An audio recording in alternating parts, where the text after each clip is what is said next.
وہ طارق بن زیاد کی مدد کے لیے نہیں گیا تھا۔ یورپی مورخوں نے مسلمانوں کی ہر خامی کو اچھالنا ہی تھا۔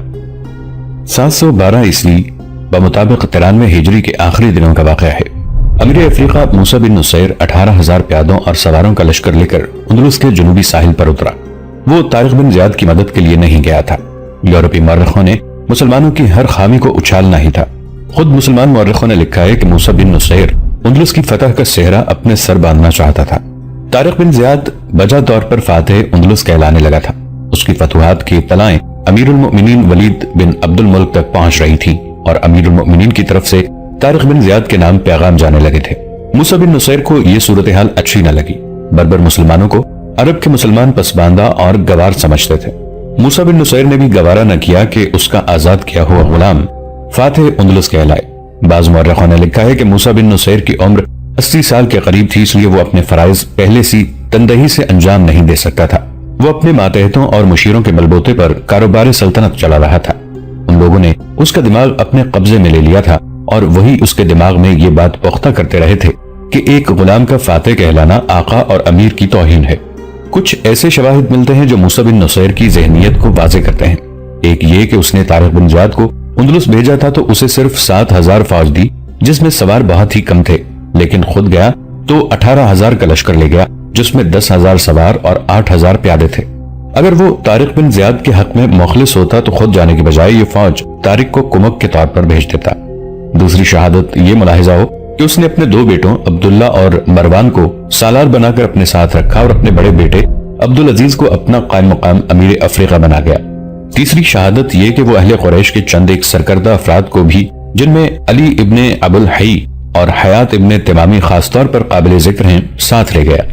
ان میں 2-3 ضعیف العمر صحابہ کرام بھی جو لڑائی میں شامل ہونے کے قابل ہی نہیں تھے۔ ان کے علاوہ وہ چند ایک مرحوم صحابہ کرام کے بیٹوں کو بھی ساتھ لے گیا۔ اس سے اس کا مقصد صرف یہ تھا کہ بربروں پر عربوں کی برتری پیدا کی جائے۔ موسیٰ بن نصیر کی نیت کا اظہار تو اسی سے ہو جاتا ہے کہ وہ 18,000 کا لشکر لے کر اندلس گیا اور اس نے طارق بن زیاد کو اطلاع تک نہ دی کہ وہ اندلس پر اپنی زیر کمان فوج کشی کر رہا ہے۔ اس نے طارق بن زیاد کو یہ حکم نامہ بھیجا تھا کہ وہ جہاں تک پہنچ گیا ہے وہاں سے آگے پیش قدمی روک دے۔ فوجی نقطۂ نگاہ سے دیکھا جائے تو یہ حکم بھی نقصان دہ تھا۔ صرف طارق بن زیاد ہی بہتر طور پر سمجھ سکتا تھا کہ اس کے سامنے صورتحال کیا ہے اور اس کے مطابق اسے کیا کرنا چاہیے۔ اس نے اپنے سالاروں سے مشورہ کیا تھا۔ کسی ایک نے بھی نہیں کہا تھا کہ ایک صورت میں پیش قدمی روک دی جائے جبکہ دشمن کے پاؤں اکھڑ چکے ہیں اور اس کی فوجی طاقت بکھر کر تباہ ہو چکی ہے۔ موسیٰ بن نصیر نے طارق بن زیاد کو 7,000 کی فوج دے کر بھیج دیا تھا اور اس فوج میں صرف بربر تھے جو جنگجو تو ضرور تھے لیکن باقاعدہ جنگ لڑنے کے طور طریقوں سے واقف نہیں تھے۔ ان کے پاس جاسوسی کا کوئی انتظام نہیں تھا جو فوج کا سب سے زیادہ اہم شعبہ ہوتا ہے۔ بربر صرف لڑنا جانتے تھے۔ اس کے مقابلے میں موسیٰ بن نصیر خود گیا تو اپنے ساتھ جاسوسی نظام کے تجربہ کار آدمی ساتھ لے گیا۔ اس سے اس نے یہ فائدہ اٹھایا کہ اسے قبل از وقت پتہ چل گیا تھا کہ آگے کیا ہے اور دشمن کی کیفیت کیا ہے۔ طارق بن زیاد جو مقامات فتح کرتا ہوا آگے بڑھا تھا ان میں 2 مشہور مقامات میدونا، سیدونا اور قرمونا تھے۔ موسیٰ بن نصیر کو اس کے جاسوسوں نے بتایا کہ ان دونوں شہروں میں طارق بن زیاد شہری انتظامیہ کو چلانے کے لیے عیسائی حکام مقرر کر گیا تھا۔ یہ بھی طارق کی ایک مجبوری تھی کہ اس کے پاس انتظامی امور کے لیے آدمی نہیں تھے، اس لیے اسے عیسائی اور یہودی حاکم مقرر کرنے پڑتے تھے۔ موسیٰ بن نصیر کو اطلاع ملی کہ ان دونوں جگہوں پر عیسائیوں نے بغاوت جیسی صورتحال پیدا کر رکھی ہے جو بہت جلد بغاوت بن جائے گی۔ موسیٰ بن نصیر نے اچانک دونوں جگہوں پر یکے بعد دیگرے چڑھائی کر دی۔ یہ تو ہو نہیں سکتا تھا کہ مسلمانوں کی فوج جاتی اور اس کے لیے شہر کے دروازے بند ہو جاتے۔ حکومت تو بہرحال مسلمانوں کی ہی تھی۔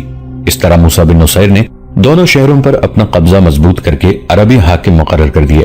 اس کا کارنامہ بس اتنا ہی تھا کہ ان دونوں جگہوں پر اگر بغاوت کی چنگاری سلگ ہی رہی تھی تو موسیٰ بن نصیر نے اسے شعلہ یا دھماکہ بننے سے پہلے ہی سرد کر دیا، لیکن اس سے اس نے دمشق کو اس قسم کی اطلاع بھیجی جیسے یہ مقامات اس نے خود فتح کیا ہوں۔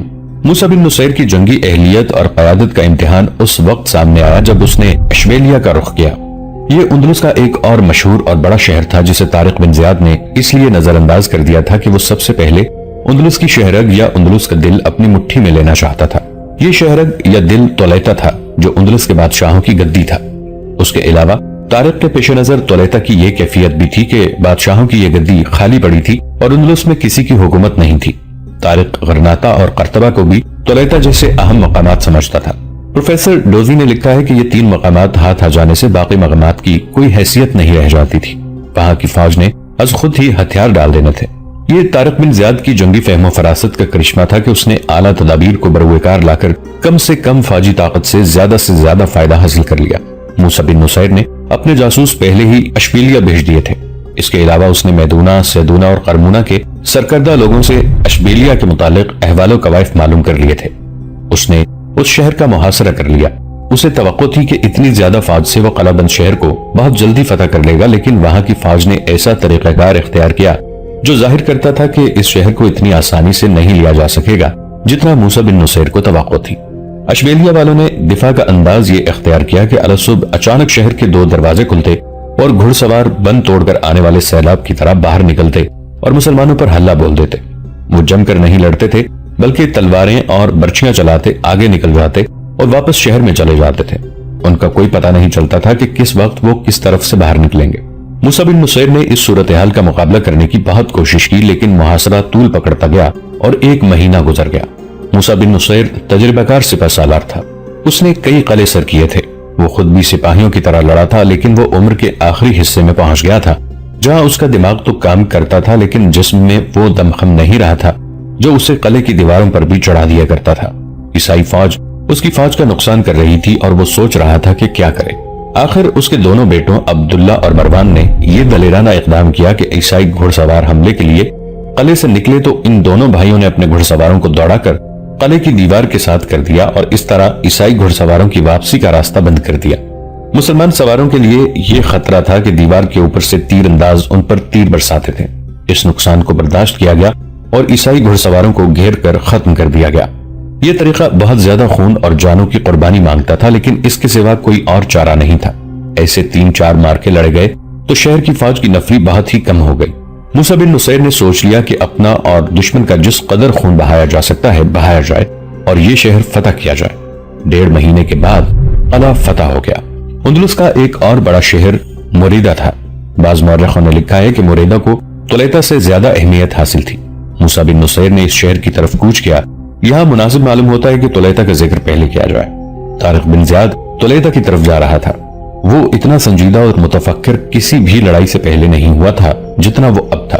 اسے طلیطہ کا جو قدرتی اور پھر انسانوں کا بنایا ہوا دفاع بتایا گیا تھا وہ اسے پریشان کر رہا تھا۔ اس نے اپنے سالاروں سے موسیٰ بن نصیر پر اس خفگی کا اظہار کئی بار کیا کہ اس نے اسے مزید کمک نہیں بھیجی۔ وہ کمک کی ضرورت بڑی شدت سے محسوس کر رہا تھا۔ یہ طارق بن زیاد کی خوش نصیبی تھی کہ ہزاروں بربر اس کے پاس خود پہنچ گئے تھے، ورنہ وہ اتنی زیادہ کامیابیاں اتنے کم عرصے میں حاصل نہ کر سکتا۔ یہ تو اسے معلوم ہی نہیں تھا کہ موسیٰ بن نصیر 10,000 سواروں اور 8,000 پیادوں کے ساتھ اندلس میں داخل ہو چکا ہے۔ طارق بن زیاد کو یہ تو معلوم ہو گیا تھا کہ طلیطہ کا دفاع بہت مضبوط ہے، لیکن اسے یہ معلوم نہیں تھا کہ طلیطہ کے اندر کی کیفیت کیا ہے۔ طلیطہ کے شاہی محل میں ایک اور ہی ڈرامہ چل رہا تھا۔ وہاں کوئی بادشاہ نہیں تھا، بادشاہ کی اولاد تھی۔ اس اولاد میں صرف ایک بیٹا تھا جو اس کی جائز اولاد تھا۔ اس کا نام رچمان تھا۔ اس کی عمر 18-19 سال تھی۔ دستور کے مطابق وہی تخت کا جانشین تھا، لیکن وہ اسی عمر میں عیش و عشرت میں پڑ گیا تھا۔ ماں باپ اسے امور سلطنت کی طرف راغب کرنے کی کوششیں کرتے رہتے تھے، لیکن ان کی ہر کوشش ناکام رہی۔ وہ شکار کا شوقین تھا اور اس کا دوسرا شوق یہ تھا کہ جس خوبصورت اور نوجوان لڑکی کو دیکھتا اسے اپنے ساتھ لے آتا اور کچھ دنوں بعد اسے ایک اور لڑکی کے لیے جگہ خالی کرنے کے لیے چلتا کرتا۔ ریڈرک اندلس کا شہنشاہ تھا۔ اس نے باقاعدہ حرم بنا رکھا تھا جس میں اندلس کی ہی نہیں بلکہ ارد گرد کے ملکوں کی حسین ترین عورتیں موجود تھیں۔ ان میں سے 2-3 کو وہ اس طرح اپنے ساتھ رکھتا تھا جیسے یہ اس کی جائز بیویاں ہوں۔ اس کی جائز اور قانونی بیوی ایک ہی تھی جو اس کے اس عیاش بیٹے کی ماں تھی، لیکن ان 2-3 عورتوں نے ریڈرک کی اولاد پیدا کی تھی جو جائز نہیں تھی، اس لیے وہ شاہی خاندان کی اولاد نہیں کہلا سکتی تھی۔ حرم کی باقی عورتوں کو تو تھوڑے تھوڑے عرصے بعد نکال دیا جاتا تھا اور ان کی جگہ نئی لڑکیاں آ جاتی تھیں، لیکن 2-3 عورتیں ریڈرک کی منظور نظر بن گئی تھیں۔ ادھیڑ عمری میں بھی وہ محل میں موجود تھیں۔ ان کی اولاد جوان ہو چکی تھی۔ اب ریڈرک کی جانشینی کا مسئلہ سامنے آیا تو ان عورتوں نے اپنے اپنے بیٹے کو اندلس کا بادشاہ بنوانے کی سازشیں شروع کر دی، لیکن ریڈرک کے جائز بیٹے رچمانڈ کی موجودگی میں کوئی اور تخت پر نہیں بیٹھ سکتا تھا۔ طلیطہ میں فوج کا جرنیل یوگو بیلجی تھا۔ وہ ریڈرک کا دستراز تھا۔ لوگ اور فوجی تو یہ سمجھتے تھے کہ وہ اتنا قابل اور تجربہ کار ہے کہ ریڈرک اسے طلیطہ میں ہی رکھتا ہے اور باہر کسی لڑائی میں نہیں بھیجتا، لیکن حقیقت یہ تھی کہ یہ جنرل ریڈرک کی ملکہ کا منظور نظر تھا۔